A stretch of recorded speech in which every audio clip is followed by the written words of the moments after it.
merci de nous rejoindre sur YGC TV pour cette édition spéciale. Nous poursuivons la lutte pour la souveraineté africaine effective avec des débats, décryptage, analyse sur l'actualité en lien avec plusieurs domaines ce soir. Avec nos consultants, nous parlons relations entre le Bénin et les pays membres de l'AES sur le plan sécuritaire, également l'intérêt que suscite la Confédération de l'Alliance des États du Sahel AES sur le continent africain. Voilà le décor planté. Amen Segla, bonsoir. Bonsoir Marguerite, comment tu vas? Je vais bien, en forme pour continuer la lutte. Comme d'habitude. Voilà. Et Yannick Kwame, bonsoir. Bonsoir Marguerite. Ça peut aller? Oui, ça va. D'accord. Possible collaboration entre le Bénin et l'AES depuis la dernière attaque terroriste meurtrière enregistrée au nord du pays. Les autorités béninoises ne cessent d'accuser les voisins. Elles se plaignent d'une action unilatérale ou de l'absence d'autorisation de poursuite. Est-ce que cela veut dire, Monsieur Segla, qu'elle souhaite collaborer, que les autorités béninoises souhaitent collaborer avec les pays membres de l'AES ou du moins avec le Niger et le Burkina Faso, les pays frontaliers? Merci Marguerite pour ta question.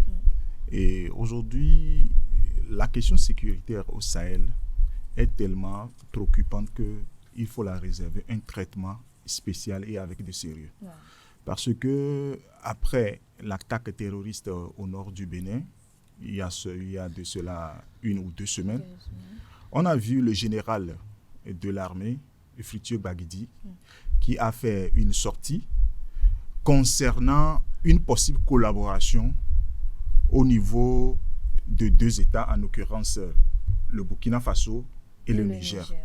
Il est allé loin jusqu'à dire qu'il a voyagé 2 fois au Burkina Faso pour discuter avec les autorités en place, pour voir la manière dont ils peuvent collaborer sur le plan sécuritaire pour éradiquer ce mal-là.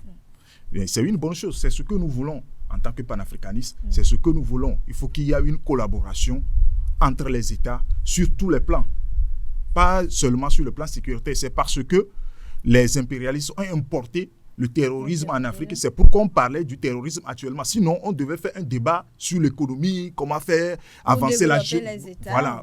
Parler de la jeunesse, comment créer de l'emploi. On devait tenir ce genre de débat. Mais on ne peut pas parler de l'avancée économique tant qu'il n'y a pas la sécurité. Donc, c'est pourquoi. Voilà. Pour revenir à ta question, je ne vois pas actuellement quel type de collaboration il peut y avoir entre le Bénin et les pays membres de l'AES, en l'occurrence le Niger et le Burkina Faso, du moment où le Bénin a pris option pour la France en acceptant sa collaboration sur le plan militaire. Or, c'est ce que ces 2 pays-là rejettent. Voilà. Et Yannick Kwame, des accusations à l'endroit des autorités du Niger et du Burkina Faso suite aux attaques terroristes perpétrées au nord du Bénin. Est-ce que les autorités béninoises souhaiteraient collaborer sur le plan sécuritaire avec ces pays?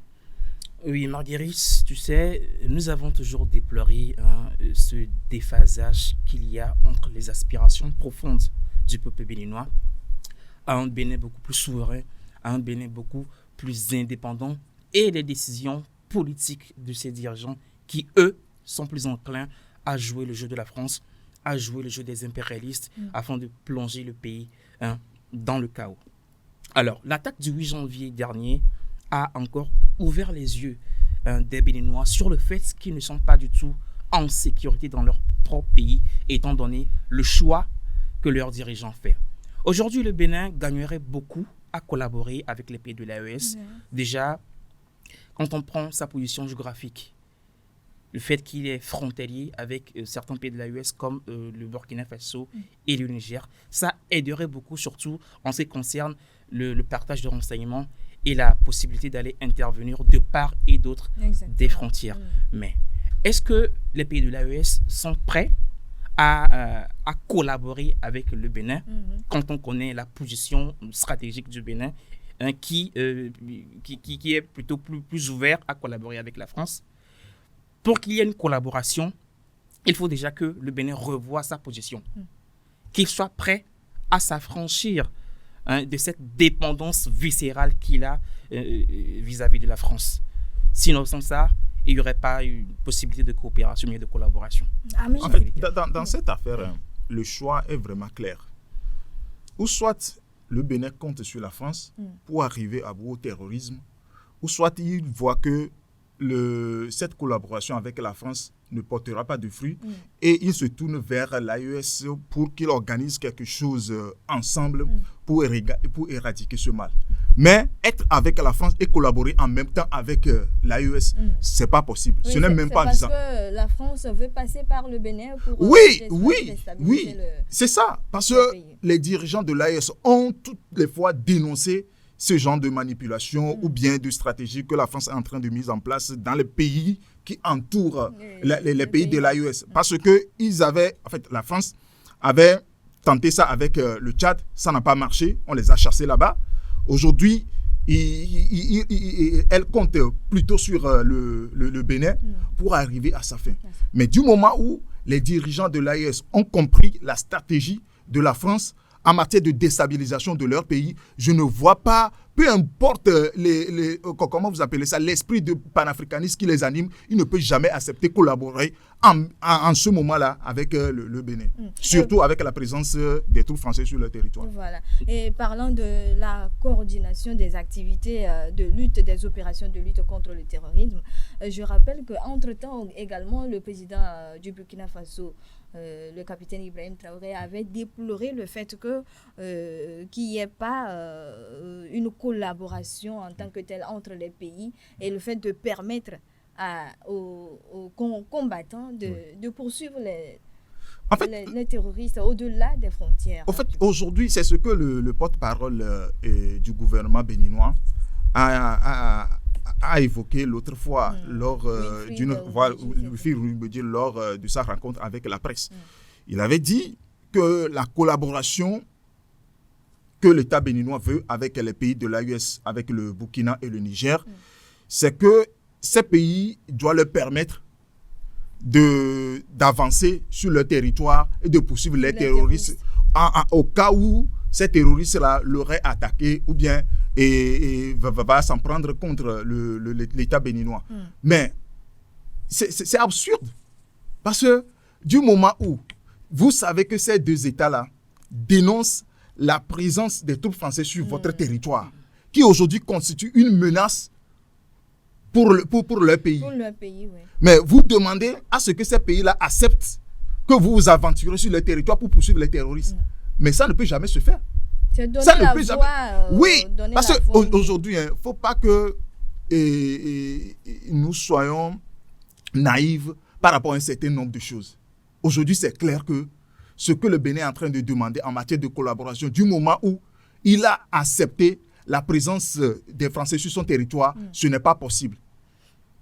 Il faut rappeler, Marguerite, que l'une des principales raisons, pour ne pas dire la principale raison pour laquelle l'AES a été créée, c'est pour fédérer les mécanismes de défense et de sécurité, surtout entre les trois pays-là qui sont face aux mêmes défis. Aujourd'hui, le Niger peut traverser la frontière du Mali ou bien du Burkina Faso pour aller mener des opérations et vice-versa. Il faut savoir que les pays de l'AES ne sont pas contre une collaboration, mais un partenariat. Plutôt, ça va les avantager. Bien sûr, mais il faut comprendre la logique dans laquelle le Bénin se positionne. Aujourd'hui, pour qu'il y ait une collaboration, il faut qu'il y ait, il faut que le Bénin revoie sa position. Et déjà, les gens, il y a des voix qui s'élèvent par rapport à une possible adhésion du Bénin à l'AES. Déjà, avant qu'il y ait une adhésion, il faut au moins une collaboration. Il faut collaborer d'abord. Et il y a un article de la charte du Liptako-Gourma, l'article 11, qui soutient que les pays de l'AES, ou bien l'AES est ouvert à tout pays qui partage les mêmes réalités géographiques, politiques et socio-culturelles, et qui partagent, mais qui sont prêts à répondre aux mêmes objectifs. Et l'un des objectifs principaux de l'AES, c'est quoi? C'est la souveraineté et la vraie indépendance. Or, le Bénin encore n'est pas prêt à affirmer sa souveraineté. Donc, accepter de collaborer avec le Bénin c'est entrer dans une contradiction qui ne dit pas son nom. Oui, est-ce que c'est parce que les autorités béninoises n'arrivent pas à prendre leurs responsabilités en main que le peuple est en train de prévoir une manifestation? Oui, je viens de le dire. Cette attaque-là a ouvert les yeux aux Béninois sur le fait qu'ils ne sont pas en sécurité. Aujourd'hui, déjà, Amel vient d'évoquer la sortie du chef du général, M. Gbagidi, sur le fait, M. Gbagidi qui souhaite une collaboration avec les pays de l'AES. Déjà, il faut voir que les militaires sont en train de prendre leurs responsabilités. Les militaires sont fatigués d'aller à l'abattoir. Les militaires béninois sont fatigués d'être tués par des balles assassines. Et ce sont eux qui réagissent? Ce sont eux qui veulent manifester? Non, ce ne sont pas eux qui veulent manifester. Mais c'est le syndicat. Pour te dire que, en fait, la sécurité, c'est une affaire de tout le monde au Bénin maintenant. Que ce soit du côté des populations, du côté des syndicats de travail et surtout du côté des militaires, parce que ce sont eux les principaux concernés. Les victimes. Aujourd'hui, quand vous prenez par rapport à la manifestation dont tu parles, aujourd'hui, l'État béninois se base sur l'hypothèse selon laquelle il n'y a pas de base militaire française sur son territoire. Or, il y a des instructeurs français qui sont là. Bon, est-ce que c'est différent de base militaire? Oui, mais bon, c'est une manière de... En fait, ça fait partie du réajustement dont Emmanuel Macron a fait cas lors de sa dernière sortie. Aujourd'hui, quand vous prenez sur le plan sécuritaire de manière globale, le capitaine Ibrahim Traoré l'a dit, qu'aujourd'hui, ce n'est pas la présence des bases militaires qui pose de problèmes en tant que tel. Mais ce sont les conseillers militaires. C'est globalement les instructeurs, quoi. C'est eux qui prodiguent des formations et comment organiser, comment et programmer les choses, comment mener la lutte contre le terrorisme. C'est eux qui définissent tout. Ce sont ces instructeurs-là. Donc, c'est eux le problème, en fait. C'est-à-dire, avec leur présence, ils vont vous dire de faire telle chose au lieu de ça. Ils décident en fonction de leurs intérêts. Voilà, en fonction de leurs intérêts. Le capitaine Ibrahim Traoré, récemment, dans sa sortie, a précisé que ces soi-disant instructeurs participent plutôt à l'incompétence des armées africaines parce qu'ils viennent pour faire autre chose. C'est ça.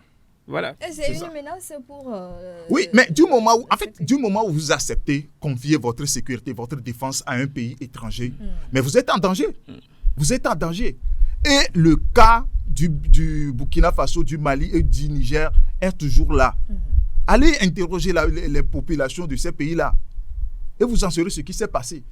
Donc, il va falloir que le Bénin tire le son de tout ce qui s'est passé dans le Sahel pour pouvoir définir une stratégie pour mener la lutte contre le terrorisme. Et vous pensez que la manifestation, est-ce que ça va marcher, ça va pousser les autorités? Ah oui, la manifestation, c'est juste pour appeler les autorités à leur responsabilité, c'est tout. C'est-à-dire de leur faire comprendre que la manière dont vous gérez la situation ou bien la situation sécuritaire au Bénin n'est pas la bonne. Il va falloir que vous voyez comment et ça se fait dans les autres pays pour adapter ça à votre pays au lieu de s'aventurer dans une collaboration qui vous conduit droit dans le mur. Vaut mieux de revenir en arrière et redéfinir une autre stratégie. C'est l'objectif de la manifestation en fait. Redéfinir une autre stratégie pour assurer sa sécurité et sa souveraineté. Nous allons passer à l'autre sujet de notre émission, ce qui concerne l'adhésion de certains pays à la Confédération de l'Alliance des États du Sahel. Semblerait-il, Yannick, vous l'avez effleuré tout à l'heure, qu'il y a certains pays qui frappent à la porte de la Confédération. Est-ce que la Confédération séduit tant sur le continent? Oui, c'est l'Alliance des États du Sahel. C'est une confédération, une alliance qui parle, en fait, c'est une alliance sur laquelle toute la population africaine a ses yeux parce que déjà la logique dans laquelle cette alliance se positionne, qui est une logique souverainiste, indépendantiste, c'est l'affaire de tout le continent. surtout des pays qui aspirent à la même chose, surtout des pays qui sont épris de souveraineté et qui veulent voir leur pays changer, leur pays prendre cet envol-là. Donc, bon, les gens sont en train de dire que pour le moment, il n'y a pas encore de demande formelle de qu'un pays, que ce soit pour adhérer à l'alliance des États du Sahel. Mais quand on voit les mouvements de part et d'autre sur le continent, surtout le Ghana, avec le nouveau président élu, John Mahama, qui a manifesté ou bien la possibilité ou bien la volonté d'une possible coopération avec les pays de l'AES, et aussi le Togo qui n'est pas contre, qui n'est pas fermé à l'idée d'adhérer à cette alliance. Je crois que c'est son ministre des Affaires étrangères. Il a précisé récemment. Donc je crois que beaucoup de pays, déjà même la jeunesse africaine est prête. Quand on parle de l'AES est devenu maintenant un label en fait. Quel label? C'est un label de souveraineté. Quand on dit AES, on dit souveraineté, vraie indépendance et la rupture avec les intérêts occidentaux. Donc, voilà. Et Ahmed Segla, selon toi, qu'est-ce qui attire autant d'autres pays vers l'AES? Aujourd'hui, quand vous prenez l'Afrique occidentale, vous allez remarquer que l'AES a germé là où est enterrée la CEDEAO. C'est-à-dire la CEDEAO est agonisante, pour ne pas dire qu'elle est morte. Alors, aujourd'hui, le souhait de toute la jeunesse africaine, c'est la souveraineté, la lutte sans merci contre l'impérialisme. L'Afrique, la jeunesse africaine veut s'émanciper. On veut connaître le développement sur le plan économique et social et tout. Mais aujourd'hui, nos dirigeants ont pris option pour l'impérialisme d'une manière ou d'une autre et que l'Afrique a du mal à se développer. Aujourd'hui, du moment où nous avons pris connaissance de ce qui constitue notre retrait et avec l'émergence de l'AES, mais c'est une bouffée de chaleur. En fait, c'est une bouffée d'oxygène pour tout le monde. C'est-à-dire tous les regards sont tournés vers l'AES aujourd'hui pour voir ce que ces trois pays-là vont donner. Et aujourd'hui, ça attire la sympathie de tout le monde, y compris nos chefs d'État. Il suffit de les exprimer et puis qu'on atterre définitivement l'AES. Donc, la récente sortie du ministre togolais a fait encore rejaillir cette envie-là au niveau de beaucoup de personnes. C'est-à-dire, si le ministre a dit qu'il y a une possibilité d'intégration dans l'AES, ça veut dire que c'est quelque chose qui est déjà sur la table au niveau des États. La possibilité surtout. Et par le passé, le Togo a collaboré dans le cadre d'une mission avec la CEDEAO. Quelle CEDEAO? Avec l'AES et le Tchad. Donc, la collaboration, elle est déjà là. Seulement, pour qu'il y ait intégration formelle, ça va être quelque chose que les trois pays doivent accepter d'abord par rapport à leurs conditions. Parce que quand vous lisez la charte de l'Itako Gourma, ils ont posé des conditions. Parce que depuis la création de l'AES, les portes ne sont pas fermées. Ils ont dit que l'AES est ouverte à tout pays qui veut s'en approcher. Maintenant, est-ce que vous êtes prêts à lutter contre l'impérialisme? Et pour lutter contre... Est-ce que vous voulez éradiquer... Bon, pour lutter contre l'impérialisme, quand vous prenez tous les pays francophones de l'Afrique, ils ont cet accord bidon-là, que nous appelons accord de défense, qui plane comme un spectre sur la tête de chaque pays. Parce que la France peut se lever un beau jour et peut décider de n'importe quoi au nom de cet accord-là. Donc, il va falloir que les États qui veulent intégrer l'AES commencent par déchirer un à un tous ces accords-là. Dénoncer ces accords, c'est ça? Dénoncer, déchirer. Ils doivent déchirer ces accords-là. Et le faire savoir à la France, comme le Tchad vient de le faire, qu'à partir d'aujourd'hui, nous ne sommes plus liés par cet accord bidon. Ça doit commencer par là. Et c'est à encourager, c'est à féliciter parce que déjà, à partir de sa création, quand l'alliance des États du Sahel a été créée, les impérialistes taxaient cette alliance-là de confédération des chefs d'État poutistes.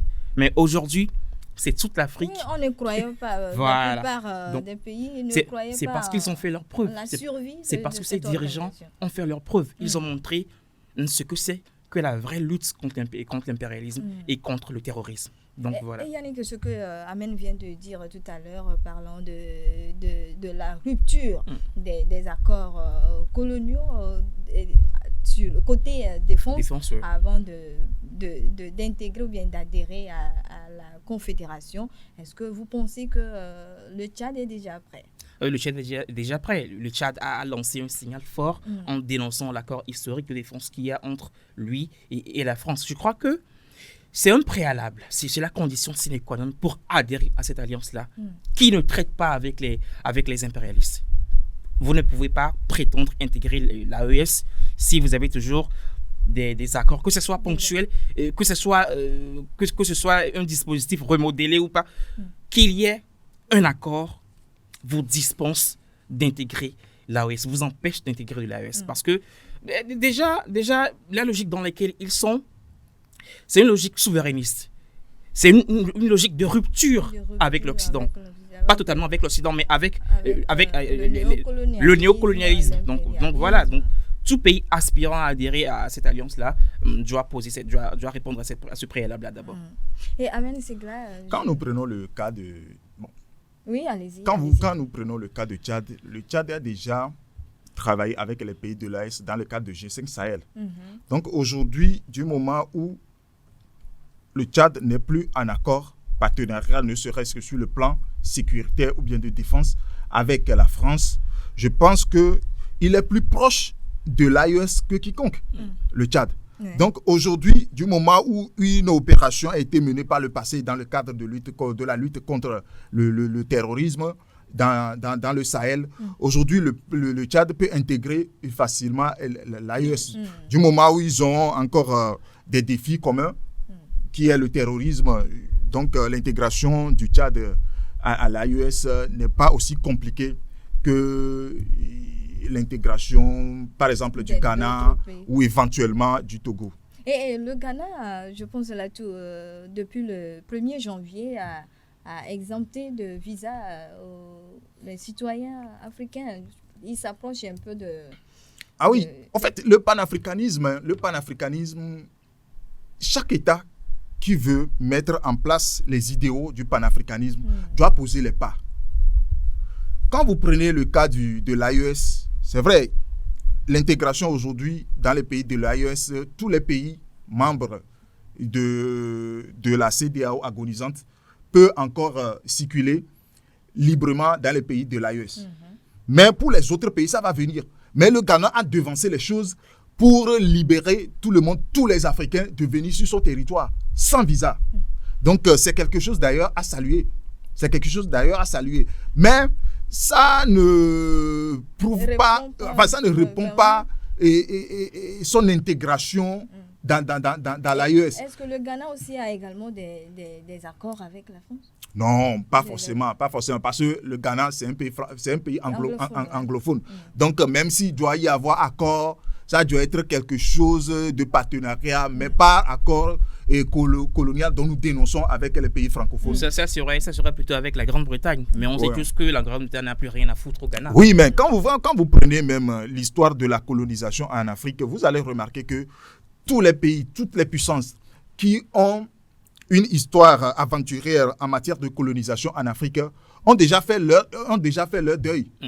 Par rapport à cette aventure-là, seule la France a toujours lié son destin avec les pays africains. Et surtout les pays de l'Afrique. l'Afrique. On l'a rappelé l'autre fois que cette histoire séculaire, cette rémanence que la France a avec l'Afrique ne peut pas l'empêcher ou bien d'arrêter sa coopération avec les pays africains. Ouais. Aujourd'hui, lorsque Emmanuel Macron, le président français, a remarqué que ça commence par foirer ses accords avec les pays francophones. Maintenant, il tourne vers les pays anglophones. Vous allez voir, l'autre fois, il a parlé du Nigeria, il a parlé de Kenya, il a parlé d'Éthiopie. Donc, ça veut dire que la France est en train de trouver d'autres partenaires en Afrique, en dehors des pays francophones. Et Yannick, si nous revenons sur cette question d'adhésion des pays à l'AES, je pense que la Confédération doit faire très attention pour ne pas revivre l'expérience de la CEDEAO. Oui, l'AES doit vraiment faire attention. Déjà même la charte du Liptako Gourmand portant création de l'AES a été claire avec ses articles et il a posé les bases, il a posé les conditions qu'il faut pour adhérer à cette alliance-là. Et je crois que les pays de l'AES, les dirigeants des pays de l'AES doivent beaucoup être regardants là-dessus afin de ne pas compromettre les efforts qu'ils ont déjà faits. Donc voilà. Tant nous soutenons les pays de l'AES dans leur lutte contre le terrorisme, tant nous allons dénoncer ceux qui rament à contre-courant, peut-être par leur immaturité politique ou par roubladisme, veulent amener leur population droit dans le mur. Aujourd'hui, je ne vois pas comment l'AES peut laisser les intrus infiltrer leur alliance sans examen minutieux par rapport tout ce qui doit concerner tout ce qui doit concerner cette collaboration. Parce que c'est vrai, les pays manifestent leur envie d'intégrer l'AES. C'est parce que ces pays-là savent que la CEDEAO n'a plus d'avenir. Ça, c'est juste une question de temps. Maintenant, pour intégrer l'AES, c'est-à-dire on ne crée pas une alliance juste pour alliance. C'est-à-dire il y a un objectif qui est derrière l'AES. Il va falloir d'abord que tout ce que vous avez, tous les liens que vous avez avec les impérialistes, vous devez les couper d'abord. Ça, c'est la première condition sine qua non. Vous devez couper tout lien avec l'impérialisme. Et vous avez le droit ou bien le devoir de les dénoncer ouvertement. C'est ça. Parce que quand vous ne dénoncez pas les accords qui vous lient et que vous voulez intégrer l'AES, c'est comme si vous traînez vos casseroles, tout ce que vous avez comme lien avec ces impérialistes-là, vous voulez les ramener au sein de l'AES. Ils vont continuer par agir. Voilà, ils vont continuer par agir du moment où ces accords-là seront toujours de date. Ils vont passer peut-être par ces pays pour atteindre, peut-être casser complètement l'organisation. Oui. C'est ce à quoi l'AES devait faire vraiment attention. Et je ne pense même pas que comment vous appelez ça? L'objectif premier de l'AES, c'est de faire l'alliance avec n'importe quel pays. Parce que ce n'est pas en fait le fait de rentrer dans l'AES qui est aujourd'hui la question primordiale pour l'AES. C'est la lutte, c'est la lutte contre l'impérialisme et éradiquer le terrorisme. C'est ça. Mais pour le moment, les pays peuvent continuer à collaborer, bien chercher à collaborer avec les pays membres de l'AES. Vous n'êtes pas obligé d'intégrer ou bien d'adhérer ou bien d'être membre de l'AES avant de collaborer avec les pays de l'AES. Vous pouvez avoir des accords, je sais pas, bilatéraux ou bien agir de façon ponctuelle avec les pays de l'AES du moment où ça sert vos intérêts respectifs. Donc, voilà. Aujourd'hui, avec la création de l'AES, les pays de l'AES n'ont pas coupé les liens avec les pays de la CEDEAO. Mais la CEDEAO veut faire comprendre à tout le monde que lorsque ces pays vont acter leur retrait, c'est la fin pour les citoyens. Ce sera un peu difficile pour les citoyens de vaquer librement à leurs occupations dans les pays de la CEDEAO. Mais c'est faux. Parce que la CEDEAO, en fait, les pays existaient avant la création de la CEDEAO.